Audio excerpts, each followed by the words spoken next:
એક મસ્ત વાર્તા.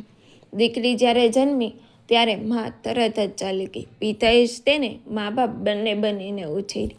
ભૂખ્યો રહેતો, પરંતુ દીકરીને ક્યારેય ભૂખ ન લાગવા દેતો. દીકરીને લાગતું કે પપ્પા તો ભગવાન છે.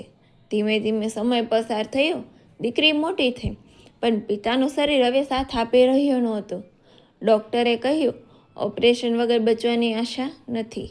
પૈસા તો દૂરની વાત છે, ઘર વેચ્યા છતાં પૂરતા ન થયા. દીકરીએ કોઈને કંઈ કહ્યા વગર પોતાનો નિર્ણય લીધો. હોસ્પિટલમાં પિતાને કહ્યું, પપ્પા, હું બહાર જાઉં છું, હમણાં આવું છું. તે પાછી ક્યારેય ન આવી.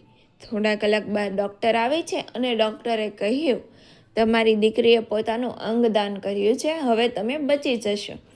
પિતા તો બચી ગયા, પણ જે દીકરી માટે જીવ્યા હતા તે દીકરી હવે ફક્ત યાદ બની ગઈ. પિતા રોજ દરવાજે બેઠા રહે છે, કારણ કે દીકરી તો હજી પણ હમણાં આવું કહીને ગઈ હતી. જય શ્રી કૃષ્ણ.